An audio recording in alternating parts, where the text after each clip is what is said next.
Good morning, good afternoon, good evening, and welcome to another episode of Voices for Excellence in our Black Excellence series.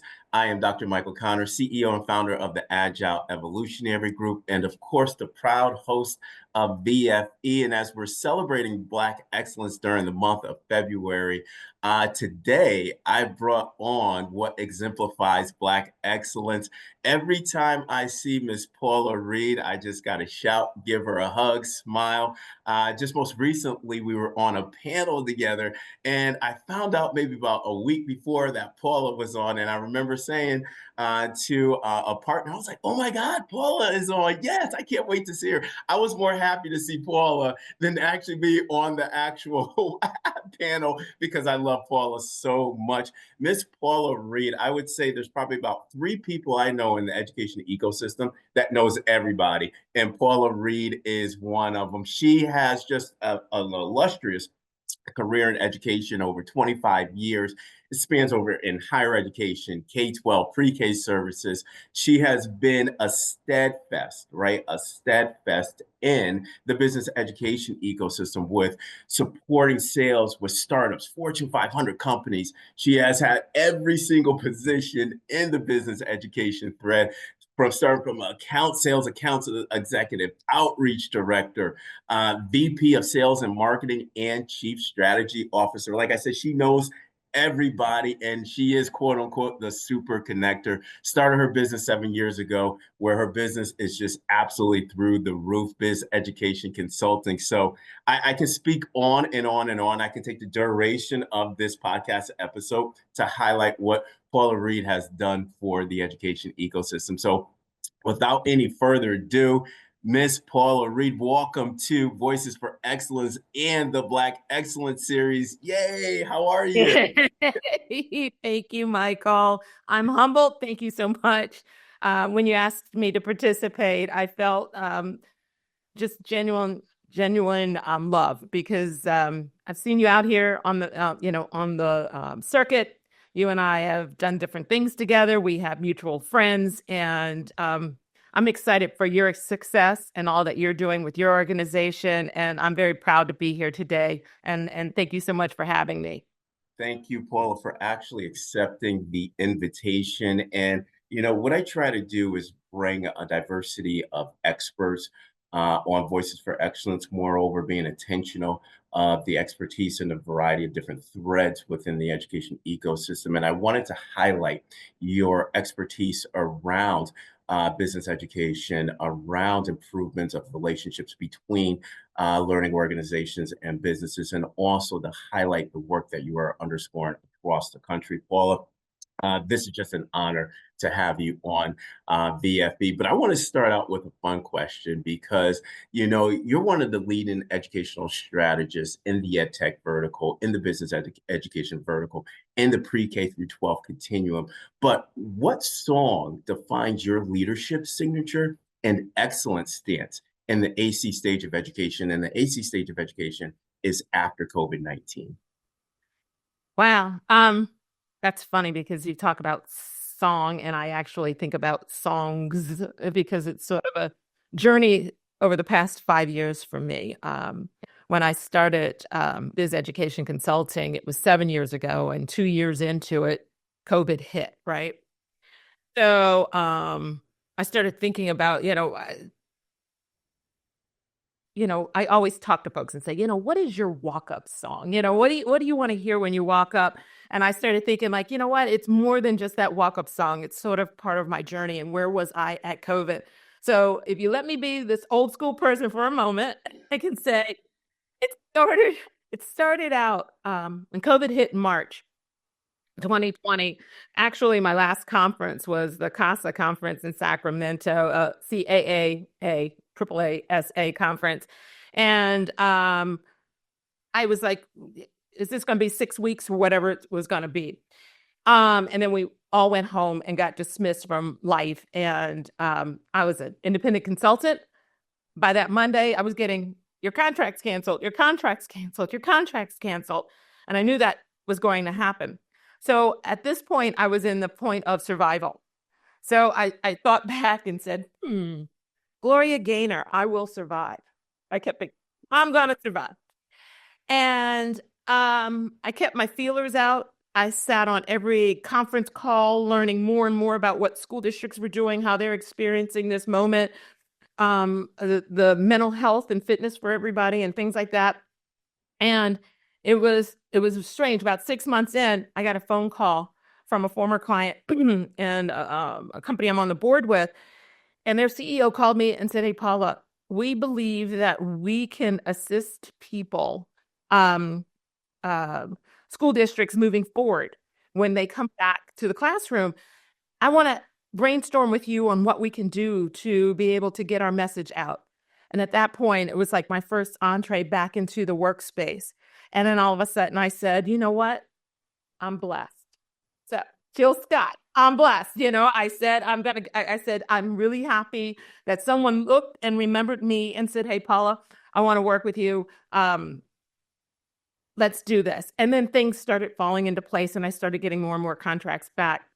And somewhere in this shift over the past 5 years, I don't know if it's because I let my hair go gray or what. It's like that time it's like that time when you go from hey guy to, hello, Mr. and Sir, and all of that is the same for me for ma'am. I look at it like all of a sudden people started calling me and telling me, "You're a legend in this space, or you're an OG." And I was kind of like, when did this happen?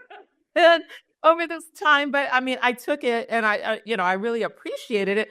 So then I said, wow, I'm all of a sudden getting some respect that, a lot of times in our world, we don't, at least in mine, I've suffered from imposter syndrome, even though I know I was qualified and I had experience, and sometimes more experience than 90% of the other people in the room.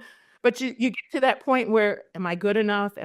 So all of a sudden I started feeling like I was getting respect. So there you go. That Aretha. Okay. Um, Aretha. And during these 7 years, I took, a couple of stints where I actually worked for organizations, and they sounded like really cool, orgs to work for. So I tried to build my repertoire of experience and things like that. And then last May, I said, you know what, I'm going to go totally 100% on my own, and go back into consulting again. And then I started realizing I'm doing what I want to do every day, helping people as I want to. I'm making connections, make a meaning. I'm thinking of kids on a regular basis, and not all the bureaucratic kind of things that go into play, office politics, etc. So I felt like my last one is this: where am I today? Control. Janet Jackson. I have control over my career in a way that I've never had it before. So I'm happy, and that's sort of my space right now. So to my audience, you just witnessed the innovation mindset that Paula underscores. Paula, this is the first time in BFE history where we actually had someone outline their answer and this level of pathology using the songs, but it's a coordinated story. Okay, I mean, this is like Kendrick Lamar's Super Bowl halftime show where he's telling the story, right? Dude, but to my audience, yes, right? From COVID, I will survive. And we were all in survival mode during that time. I call that, Paula, the DC stage of education during COVID-19, where it was this high level of novelty of what we didn't know and how we were able to balance science and trying to ensure that we have a service delivery model for kids. And Paula, truthfully, during that time, every answer that you provided, 50% loved it and 50% didn't. So you couldn't win in that environment. But as we went through that trajectory, right, I always used to say, yes, this is a time where we don't want to look at it from a deficit mindset, but an asset mindset on how we can elevate creativity and innovation within the model and not compromise the service delivery or the services that we're providing to our students, and making sure they're safe during the pandemic. I'm blessed, right? We were blessed to be able to an asset mindset. But moving on, Paula started feeling a lot of respect and that control within that. Wow. I can actually say, you know what, during that same trajectory that you outlined, most leaders or anybody within the education system, ecosystem, follow that lineage of I will survive, move to I'm blessed, to respect, to now feeling like there's that level of control. And yes, you are one of the mainstays. You are a legend in the field, Paula. Don't ever doubt that. But like I said, a legend, but and considered a trusted expert and advisor in the ecosystem. You've worked significantly to close the gap between the pre-K 12 vertical and the business education vertical, right? To me now in the AC stage of education, Paula, that's a necessity because we have to be able to accelerate what I'm calling this digital learning strategy or fusion strategy so that now we can elicit these 22nd century education model tenets for Generation Alpha, Generation Beta. But what inspired you to underscore this essential role in the education ecosystem as you're trying to bring these once siloed verticals to now work in this interface context? Well, as even my company is, BizEducation, that was the first thought about what I wanted to do. And I can take it back to me even stepping into the consultancy world. Um, I was called up by two prominent superintendents in the urban education space. These are on the superintendent education side. And they pulled me by my coattails and said, meet us, in the lobby of this hotel. We have a conversation. And they saw in me something I didn't see in myself, to be honest with you. And they said, Paula, you need to step away from your job where you are. You have done a lot for the organizations that you've worked with along the way. You should start thinking about consulting because you know what? There are a lot of companies out here that need the knowledge that you have. And and mind you, I was in this space when there were few folks that look like you and me, Michael. I'm being honest. Absolutely, Paula. Yes, please be honest. Yeah. And You are a trailblazer, Paul. I apologize to interject, but to my audience, Paula Reed has been doing this for a very long time. So when we talk about disrupting the ecosystem, one as an African American, two as an African American woman, where representation is still minimal. So, Paula, you're a trailblazer for a lot of people in a lot of ways, especially me, Paula, because I remember when I made this transition, you were one of the first individuals I talked to or spoke with 3 years ago. So, Paula, thank you for everything that you're doing for us in this ecosystem and in this vertical specifically. appreciate it. But I look at it that in this space, there were so few, one thing that kept getting tripped up in is people kept calling me urban, urban, urban. And I have to say that I have as many rural, suburban, and superintendent friends across the country, no matter who they are and what districts they are. I'm all about the kids. I do have a special place in my heart to help those that are underserved. And I know that a lot of them look like me. And so therefore I'm passionate about that and honest and unapologetic about that. But these two superintendents approached me and said, you know what? There are a lot of companies that don't know how to come to us and how to align their services to what we are seeking.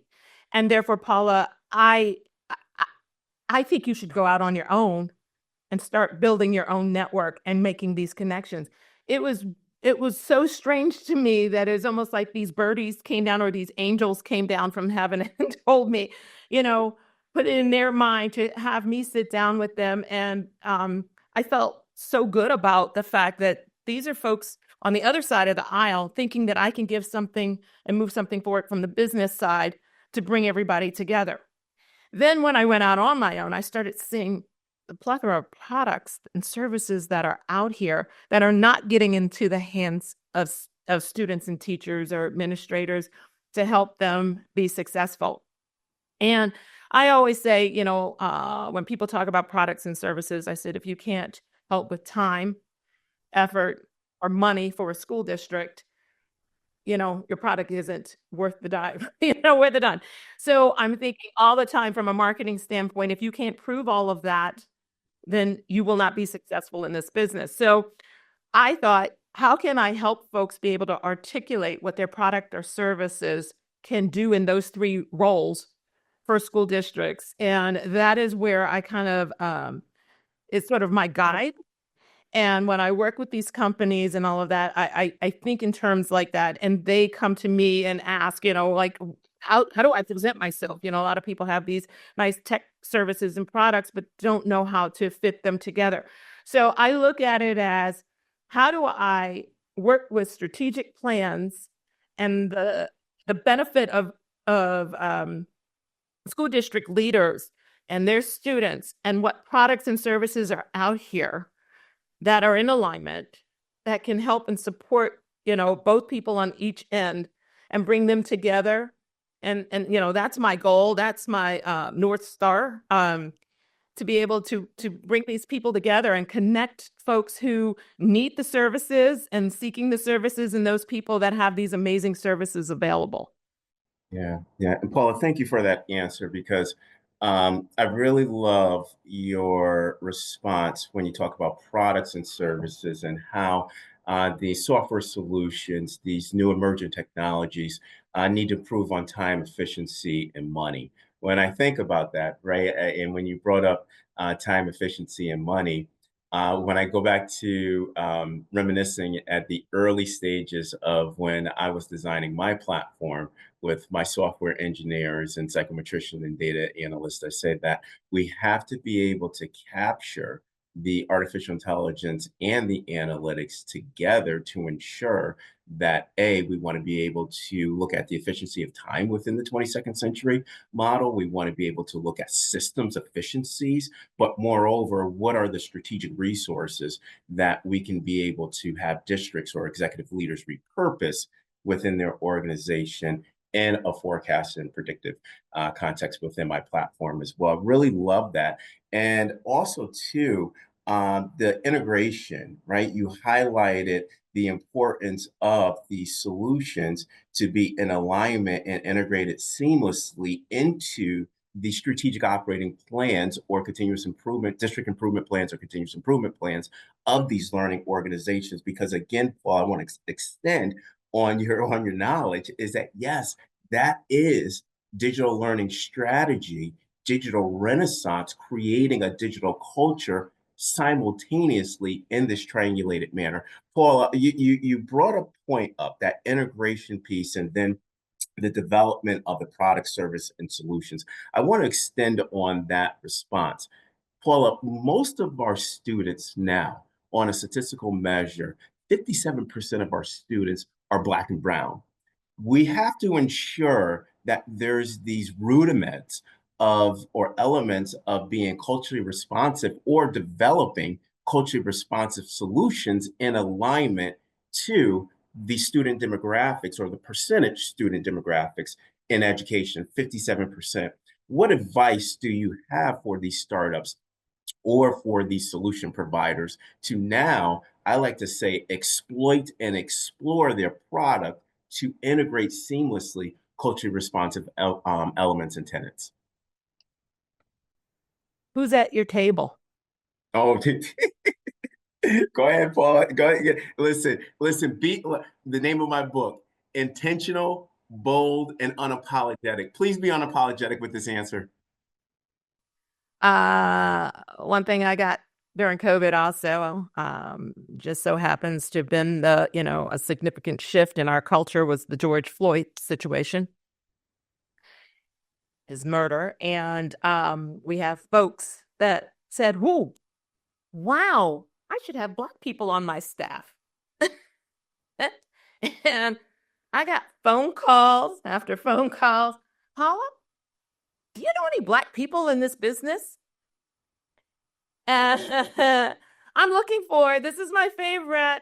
Unapologetically, I'm telling the truth here. Please do, Paula. Paula, Please do. Paula, do you know any Black people with 5 years experience in the ed tech marketplace that has sales experience and at the director level? I said, No.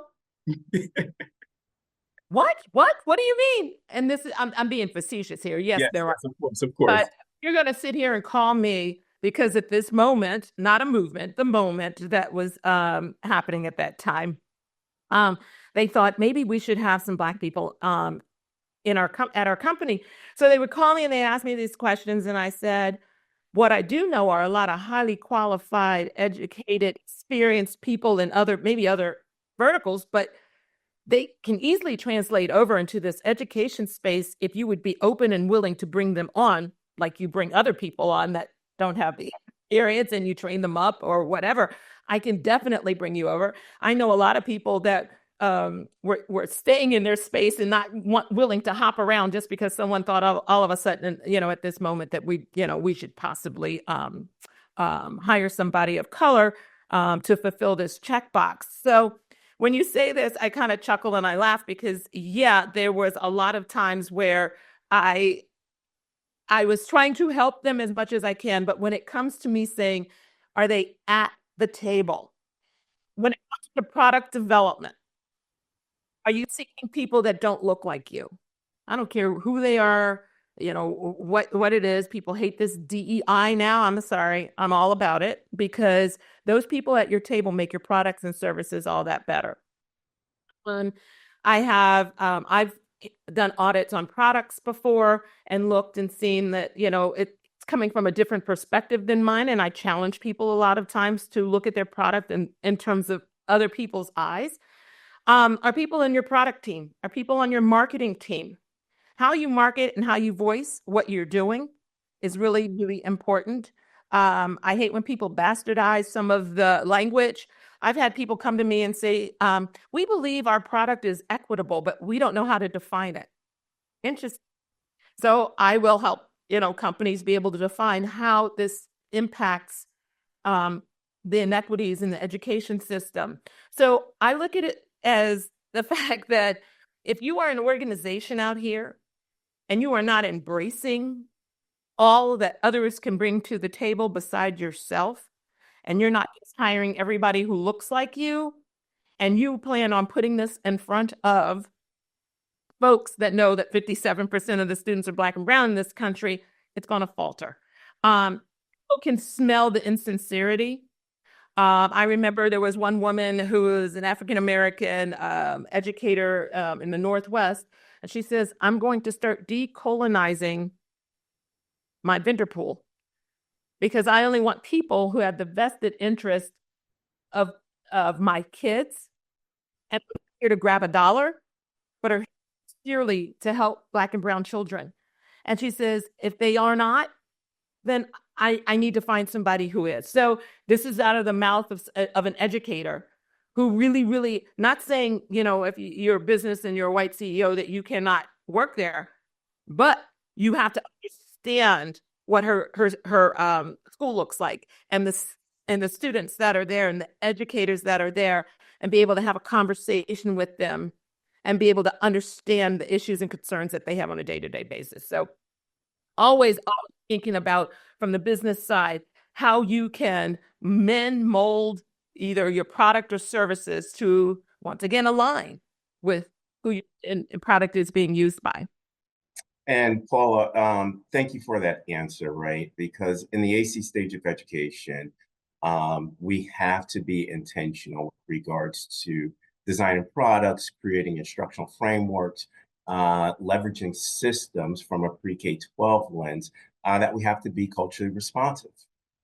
It will be malfeasance if we don't have conversations about being culturally responsive because the demographics of our student population are 57% nationally, where our students are Black and brown.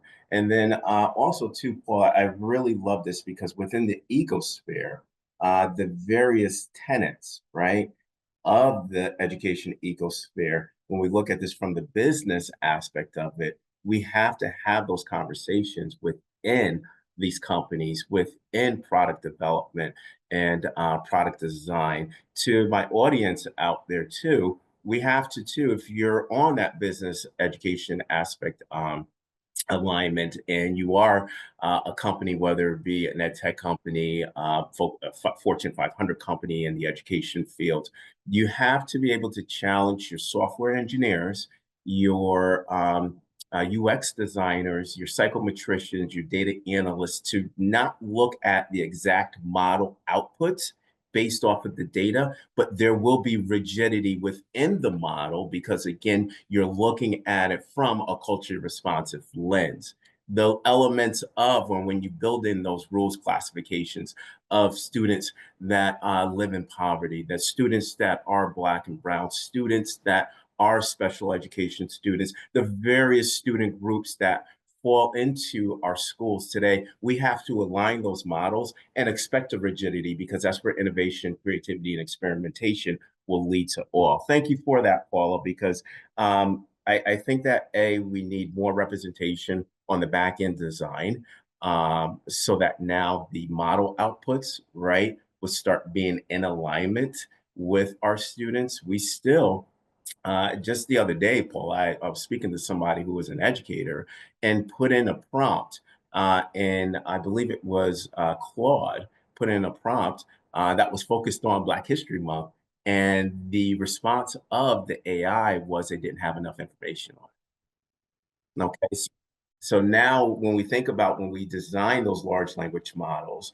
and put them through the myriad of testing and training stages of it, we have to again challenge our software engineers as well as all the individuals that support the engineer to ensure that these LLMs have full representation for the outputs for the front end user. But Paul, we can talk about this though, for the whole podcast. But Paul, there are many misconceptions from each of these sectors that they have about each other. Again, you've achieved high success in both of these sectors as well. Both of these sectors in a silo and interface context. But what are the strategies that must be underscored to close this knowledge gap between these historical domains, these historical verticals, to truly now create interdependency and make the work divergent in the AC stage of education, because we know the divergency and interdependency is required to meet all. Yeah. Um, I think between sales, business folks, and companies and organizations developing these products in the education space, there needs to be a trust between the two. There needs to be care between the two. Needs to be communications where there's a feedback mechanism back and forth between products and services, excuse me, and the end user. Needs to be authenticity um, of thought, authenticity of products and services, and the desire to be able to help students and educators become successful. And excuse me, right now, I think, I see more of a shift, I will say, but historically, we've been known as vendors. And that term to me is offensive somewhat because I personally see myself as a partner, right? And are all educators on board with that? Not always. Sometimes I hear people go, I don't look at you as a partner, you're a vendor. And we'll leave it as that. But that doesn't bring, a cohesive network of success, in my opinion. So I see that because historically folks have looked at it as sometimes that if you're in sales and you're a for-profit business, you're taking away public funds and you may be using them not in the way in which we think should be good. It is an illusion to believe that for-profit companies are bad and nonprofit organizations are good. And so they will seek out nonprofit organizations. I don't think profit or nonprofit are bad. And I look at it as we all have the same goal to help kids if they're focused correctly. But I hope that educators, if they are in that mindset, will start to shift their mindset because nonprofit folks are taking money also. They may turn it back in, but CEOs are getting paid. They're not working as a volunteer. So everybody's getting paid some way, somehow. But I think everybody is trying to meet the needs of students and educators at this point in time, whether they're for-profit, nonprofit, or wherever they are in their space. And the more that educators start to embrace this and look at it as, we want to educate. My role is to do X, Y, and Z. It is not to be as creative as Michael Connor is with his organization. That is not your role as a teacher, as a principal, as a superintendent. I want to hire Michael as a consultant, as a business, as a service person to partner with me for success. So that's the way I look at it in those terms. From a business standpoint, what I think the misconception is, well, one is that there's tons of money out there and they should be able to churn their product within 90 days. And I know that's a lot of VC-backed pushing, that they don't understand a lot of the K-12 business, and that it's for a long-term. It's not like some of the other verticals out here that can churn in 90 days. Relationships matter, and that's really important. But the misconception also is that educators are not focused on new products and services. And I think that's false. I think that they are seeking such. They know the kids of today are different than the kids of 10, 20 years ago. Technology has gone way further than a lot of school districts are still doing things like they did back 100 plus years ago. So we've got to stay focused that technology has changed a lot. So we need to change and all of that. But at the same time, I'll tell you where this is coming from. I was on LinkedIn recently and read this blurb or whatever somebody put out there. He was saying he has a great product. People love this product. And he thought when he brought it to the conference, he was getting great feedback from everybody about his product. And then he went to a reception and he saw his competitor there who he felt was less than his great product. But the people were having whining and dining, and therefore that's the only reason why they went with the other product. And I got very disturbed by that. Number one, you're putting this out in social media and blasting the people who are going to be your customers or who you would want. But I don't know any educator that says, oh my gosh, I need to bring you in because you bought me, Swedish meatballs and a glass of wine. That's just, it's not true. That is not. Paula, can I interject, please? And I can't believe I'm saying this, right? Paula, for my Agile platform, we've been, we launched officially in August of 2024 with our experimental group. We're actively recruiting, signing on for cohort 1, and we haven't had one dinner with anybody. See? We can't afford it, Paula. There you go. On a budget, on a stream. But you know why? Who's selling is your product is great and you are great. And people like to work with people who are great, knowing that what they bring to the table is going to be fabulous. So, that's to me an understanding that you need to build relationships and connections. And that's where that feedback loop is, because I know you listen, Michael. You listen to your clients and make your services better based on that client feedback. And if you don't have those relationships set up and that back and forth communication and listen and evolve, that takes time. And like I said, a reception is not going to do it. That's a misconception. Yes. And to my audience, please play this answer back. Paula, we use this as an asynchronous tool for professional learning. And to my CEOs, startup founders, entrepreneurs, edupreneurs, Fortune 500 company, VPs, this is a textbook answer. And to my educators out there, And to my superintendents, my colleagues, my CAOs, deputy superintendents, please, I know that this is a huge mindset shift, but we want to move from calling these companies, organizations, vendors. They're truly our partners trying to partner with you in order to accelerate and advance your strategic priorities and objectives, and to my CEOs, founders, edupreneurs, entrepreneurs, relationships matter. Out of that whole answer, that amazing answer that Paula captured for us, relationships matter. And Paula, I find it funny because, I never try to compare myself with any other organizations or ed tech solutions. But I'm like, man, we haven't done a dinner yet.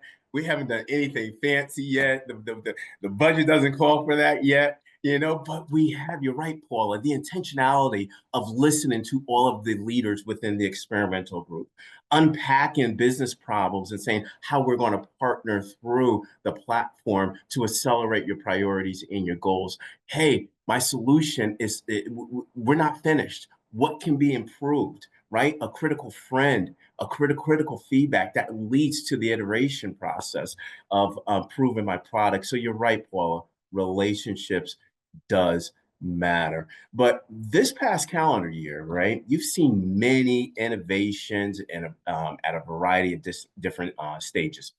This is kind of like a segue into that.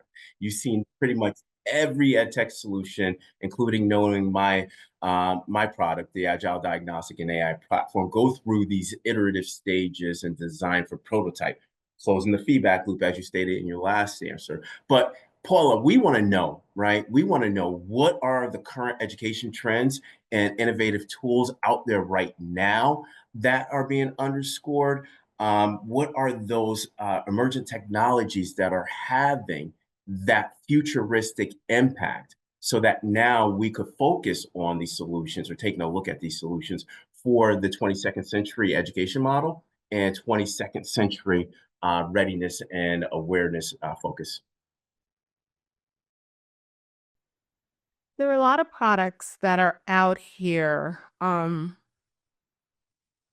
I will say when talking to and or looking at profiles of graduates or blueprints or whatever each state wants to call their program planning for students, number one, safety and security, right? That's a hot button. Special education supports, because the monies for special education could soon dry up in a lot of ways, and those educators that are in that sphere are screaming and hollering like, help us, please." um, Special ed needs are really high. Data collection for folks to make informed decision making. Mental health. Once again, that rolls up in that safety security piece as well, helping for students and educators. Also, I've seen a lot of CTE products and services out here that are helping folks. And I will also say anything that helps support teachers for retention and growth, administrators, and all of this so that they can do their job better. I think that's really important. So those are just some of the things that I see folks looking at. What I would also like to see more of, although people call it SEL, I will not use that since it seems to be like a trigger word or trigger, words, but they are essential skills that need to be had. Yes. And Paul, I just want to just interject really fast because, I unpacked, right? And I try to understand oppositional thinking, right? To really get deep to the understanding of why those beliefs um, are there. And, I went through whether it was the Castle Wheel framework. I went through, Dr. Brackett's work out of Yale University with SEL. A lot of the generalizations of the research around SEL, including specific targeted indicators in an SEL screener, i.e. the DESA. Paula, this is just an extension question. Why do those indicators create so much tension when they're just foundational skills of how to navigate life in an appropriate way? I mean, if you substitute SEL and say we want to make sure we're creating reflective citizens that are aware of where they're at emotionally and how to be able to handle themselves emotionally in society, I don't see anything that is political or can create a tension about that. But why is that? I just don't. That's where I'm experiencing cognitive dissonance, Paula.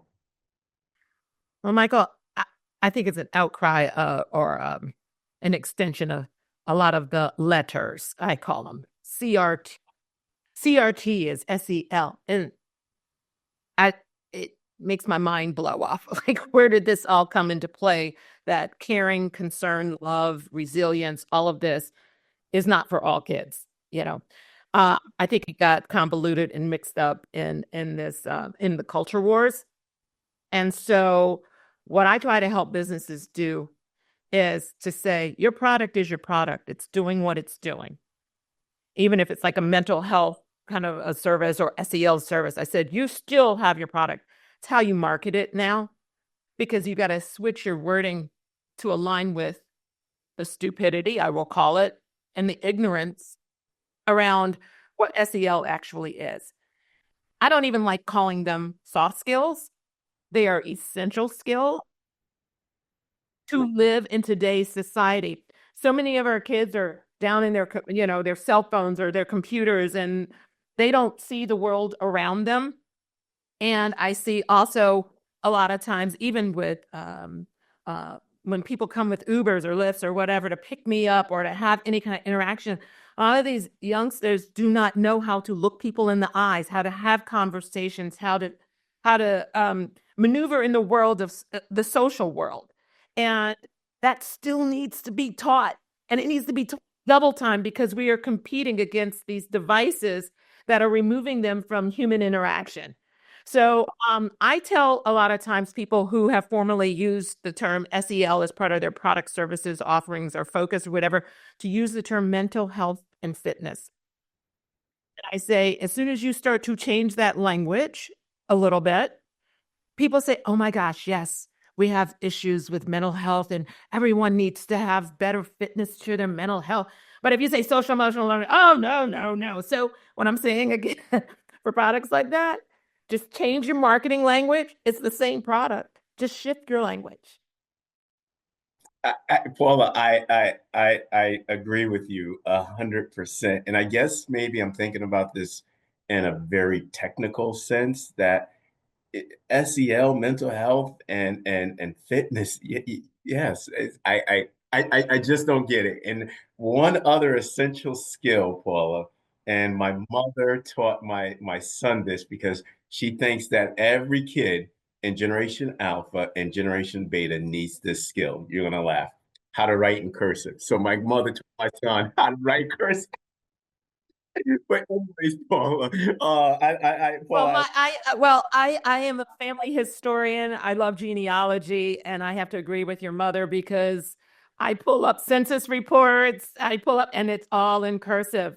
And these kids will not know what it is. So, yeah, I agree. Roman numerals also, Roman numerals. yeah, my mother has, and I tell you, she was like, I taught you cursive. Now I'm going to teach Mikey cursive and Roman numerals. I'm like, you can have it. She was like, that's going to be a lost skill that every kid needs. I'm like, Ma, do you? And guess what? My son is writing in cursive. But Paula, this is a heartfelt question. I want you to be unapologetic about this, okay? Because you've had significant achievements spanning over 25 years, pre-K through 12 continuum, education, sales, and ed tech, right? And you being an African American woman 25 years ago, setting the path for individuals like me, you had to navigate, and I only can imagine the challenges that you had to navigate. But Paula, if I was a young Black or brown early entrepreneur, if even a mid-tier sales representative who has aspirations to reach your pinnacle, senior VP, as well as chief strategy officer, or many of you have guided, Paula, educators who want to make the transition to this technology domain of education. Paula, what advice would you give me, or what advice would you give them regarding effectively interfacing their business and education acumen in the space, and also how to navigate these verticals or this new vertical when you stated at the outset, representation is marginalized. Yeah. I have to flash back to flash forward. Number one, create a vision of where you want to be. And there's different pathways to get there. And it's important to be intentional about your pathways. And it's one of those things where like, people say, oh, I have an interview. They're interviewing me for a job. I'm like, no, you're also interviewing them for a job to see if they match where you want to go for your vision. I do vision boards a lot too. We'll have a whole session on that conversation. But it keeps me focused. And I do vision boards, and then I take pictures of them and put them on my cell phone on purpose so that wherever I go, I see my vision board and I keep focused. But I look at it like this.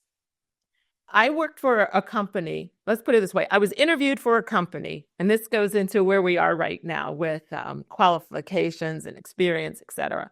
I had been in the game of sales and marketing, say at that particular time, I was in my early to mid 40s. And I was interviewing for a job that was a VP of sales. And I just remember the person who was the hiring manager came back to me and said, oh my gosh, Paula, you are qualified. You're so experienced. I really love you. I want to hire you for this role.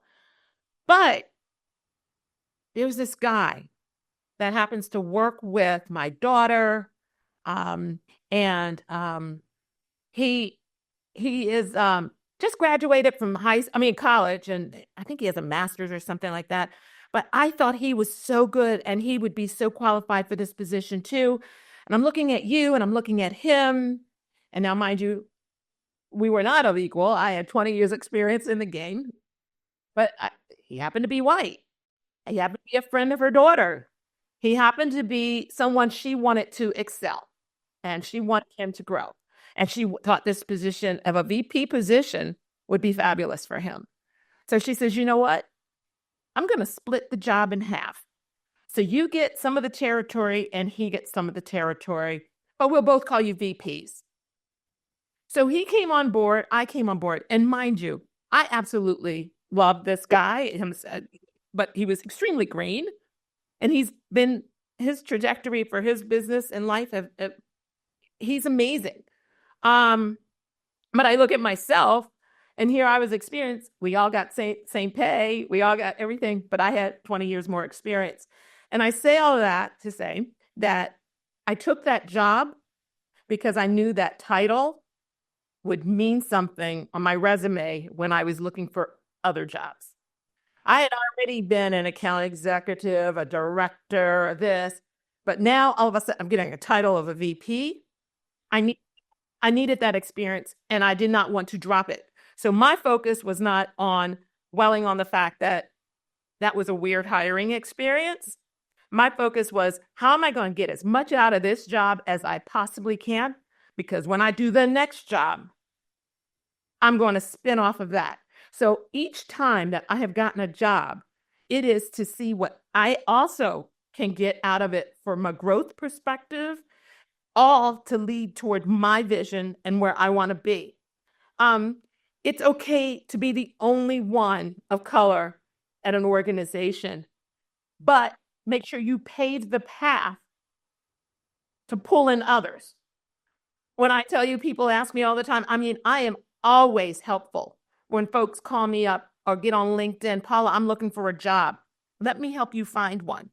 I do it behind the scenes, calling up people going, you need a director? You need somebody? I know someone on the West Coast. I put on LinkedIn. I know some people that are ready for jobs. If you do, call me. I'm reach one, teach one. I'm always pulling people up. Uh, Use these things as lessons. One other thing I would say for folks who are in this space or want to be in this space, it's not about a sale. It's about a partnership and relationship. And the only way that you can do that is to hone your craft. I like to know everything about education, the state of education now, the history of education. I don't care what product you have. You have a conversation with people at a higher level. You need to be able to talk their talk, understand where they're coming from, what's going on, their issues, what their concerns are. If you're not out here getting on webinars, listening, learning, if you're not out here Google alerting what's happening in these districts, what's happening all over, if you're not reading articles, I read incessantly. I am on all kinds of ed chat talk, industry talk type of things. I speak at these engagements. I go to them because that's my professional development.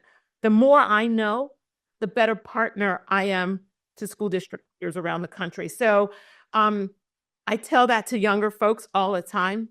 If you just only know your product and someone puts you in a rote sales training class, oh, do this, ask these questions, you will never be 100% successful in what you are. You might sell a product, widget, or whatever it might be.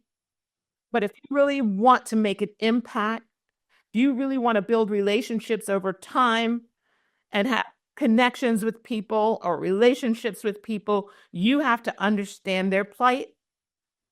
And that to me, that's how you do it. Paula, the answer you provide is so profound. And to my audience, Paula, and I like to surgically unpack answers on BFE. Paula provided 11 different strategies within that answer. Please go back asynchronously. I got that right, right? It's early. So please go back to that answer and just unpack that surgically and intentionally.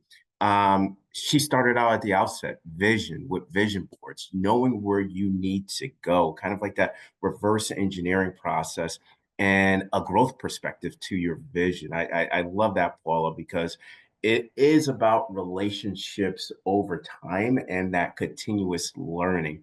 These are all key underpinnings within the AC stage of education. And to my audience, please play that answer back because, again, I always say without a vision, you are directionless.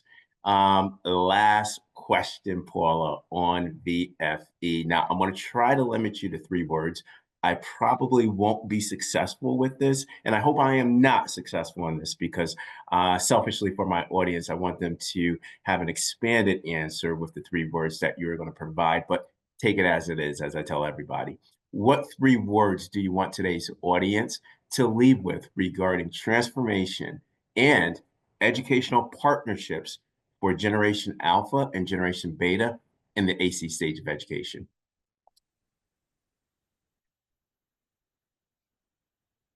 First off, love what you do and love who you do it for. Okay. I wake up every day kind of excited about what I do. And to me, hopefully it comes through in my conversations, my meetings, and things that I do on a daily basis, who I connect with. If you love what you do, it helps with everything else. I've said this multiple times, and I'll say it and reiterate it again. Relationships and relationships with everyone. Also in this space, I see a lot of people segregating themselves against other businesses. And Michael, like you talked earlier, we were at a conference together. Hey, and we molded and we chatted and we, discussed all kinds of things. I don't look at you as my competition. I don't, I want to know more about you. I want a relationship with you because now it leads to something like this, an amazing conversation today, right? Relationships matter. And I'm always willing to say, how can I help you be and do better? And I'm always looking at how you can do the same for me. And I appreciate it so much. So relationships is my second. And then I literally am going to end on this because it is my reason for doing all of this. And this is kids, right? Um, I could have gone out and done, I could have sold light bulbs, and I used to sell office supplies. None of that was rewarding to me, seriously. Um, what has been rewarding for me is the fact that I get to make a difference with children, whether it is helping teachers do their job better so that they can be better educators for the kids, or if they're products and services that I can introduce to school districts across the country that help and benefit kids directly. And to see the impact that happens. I mean, I was in alternative education for years, and I just saw the school to prison pipeline blossom, and even more so today. That, I felt like I was doing something and creating things and making sure that kids grow into successful citizens in our country. And so kids would be my third word. I added a little bit of stuff around it, but there you go. And I can tell you this, Paula, every morning I always provide a leadership tip with a quote. And this month we're highlighting quotes from African Americans. And I can tell you this, I will be using one quote from you. And I love this quote, which was your first answer. Love what you do, love who you do it for. That's a mic drop. That's just a mic drop right there. Love what you do, love who you do it for, to my audience. And relationships, they do matter. Absolutely, they do matter. And who do we do it for? We do it for our kids. Miss Paula Reed, you lasted VFE. Thank you so much, Paula. Oh man, listen, I'm not going to lie to you. This is kind of like a fan moment for me. So thank you so much, Paula. But for my audience, if they want to get in contact with you, if they want to know more about your consultancy, how would they be able to get in touch with you? Absolutely. I'm at Paula Reed, REED, at BizEducon.com, BizEducon.com for Biz Education Consulting, the first three letters of each one of those. So that's me. Or I answer my phone. I'm not one of those that don't. I'm at 404-353-3005. And yes, I will talk to you. Yes, she will. Yes, she will. Biz Education Consulting. Oh man, Miss Paula Reed, thank you so much for coming on VFE. I'm going to see you soon. I'm going to call you. I'm going to LinkedIn you. I'm going to do everything because Paula, I tell you, every time I get around you, right? This is how I know you're authentic. You make me feel like I'm the only one. I know you generally care.